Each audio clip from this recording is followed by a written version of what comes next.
আন্তর্জাতিক নারী দিবস এক শতাব্দী হয়েছে, চলার পরও আজও আমাদের নারীদের আমাদের অধিকারের জন্য আমাদের রাস্তায় নামতে হচ্ছে, আমাদের আন্দোলনে নামতে হচ্ছে। এটা আসলে আমাদের জন্য অত্যন্ত দুঃখজনক একটি বিষয়। নারীদের অবদান কতটুকু সেটা আমরা অনেকবার দেখেছি, অনেক ক্ষেত্রে দেখেছি, কিন্তু তারপরও আমরা এখন পর্যন্ত নারীর অধিকার নিশ্চিত করতে পারিনি। আমরা নারীরা বাইরে যাই, কিন্তু আমাদের নিরাপত্তা এখন পর্যন্ত দিতে পারছে না। যেখানে আমরা বাইরে গিয়ে সুন্দরভাবে সুন্দর একটা পরিবেশে কাজ করব, সেখানে এখন আমাদের বাসা থেকে বাইরে বের হতে ভয় হচ্ছে।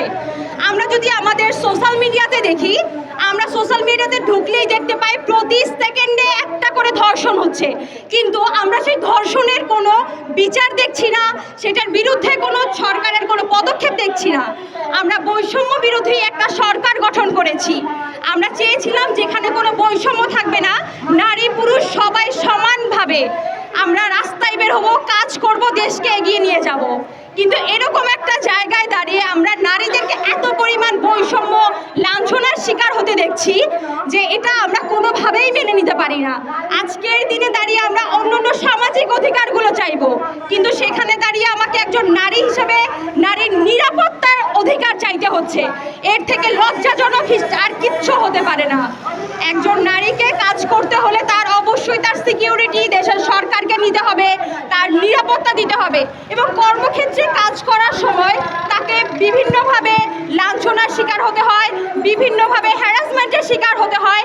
সেই সব যাতে না হয় সেই ব্যবস্থাগুলো এখনই গঠন করতে হবে। নারীদের যদি এই নিরাপত্তা দেওয়া না যায়, তাহলে কিন্তু একটা সুন্দর দেশ বা একটা দেশকে এগিয়ে নেওয়ার ক্ষেত্রে নারীরা কাজ করতে পারবে না। নারীকে এখন দেখা যাচ্ছে বারবার অবহেলার শিকার করা হচ্ছে। আমি একজন গিগ ওয়ার্কার, আমি যদি গিগ ওয়ার্কার হিসেবে বলতে চাই, আমাদের কোনো নির্দিষ্ট কর্মঘণ্টা নেই, আমাদের সারা দিন কাজ করতে হয়। এই কাজ করার মধ্যে আমরা যদি দেখি রাতেও কাজ করতে হয়, একজন নারীকে যদি আমার নিরাপত্তা দেওয়া না হয়, এই গিগ ওয়ার্কার আসলে কিভাবে কাজ করবে? তাদের পক্ষে কখনোই সম্ভব নয়। যদি তার নিরাপত্তার দায়িত্ব দেওয়া না হয়, তাহলে সে কাজ করবে।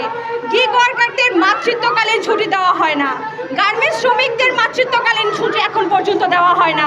একজন মায়ের কি পরিমাণ কষ্ট হয়, এটাও যদি আমরা এখনো বুঝতে না পারি, আর কবে বুঝবো? আমরা গার্মেন্টস সেক্টরে দেখেছি যে কিছুদিন আগে একজন নারী সে মাতৃত্বকালীন ছুটির দাবিতে আন্দোলন করেছে, কিন্তু সে সেই ছুটি পায়নি। পরবর্তীতে সেই শ্রমিক কারখানায় অসুস্থ হয়েছে এবং পরবর্তীতে সে মারা গেছে। এর দায় এখন পর্যন্ত কেন সরকাররা নিতে পারছে না? কেন নারীদেরকে আমাদের এখনো রাস্তায় নামতে হচ্ছে শুধুমাত্র নিরাপত্তার দাবিতে? আমাদের বৈষম্য বিরোধী আমরা এক সরকার গঠন করেছি, কিন্তু আমরা দেখতে পাচ্ছি বৈষম্য আমাদের নারীদের প্রতি দিন দিন বেড়েই চলেছে। আমরা শুধুমাত্র নারী দিবস উপলক্ষে আজকে নয়, পরবর্তীতে যদি আমাদের নারীদের নিরাপত্তার ব্যবস্থা সরকার গঠন না করে, আমরা এই প্রেস ক্লাবে প্রতিদিন আসবো, প্রতিদিন আন্দোলন করব, কিন্তু আমাদের নিরাপত্তা সরকারকে দিতেই হবে। একজন নারী বাইরে যাবে, কাজ করবে, তার কর্মক্ষেত্রে তার অধিকার সরকারকে দিতে হবে।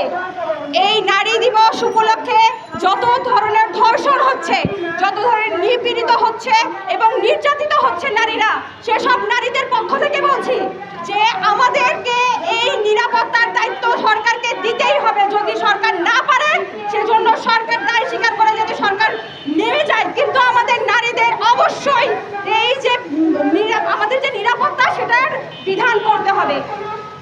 ধন্যবাদ সবাইকে। আজকে নারী দিবস উপলক্ষে আমরা যে কারণে আজকে দাঁড়িয়েছি, আশা করছি আমাদের সেই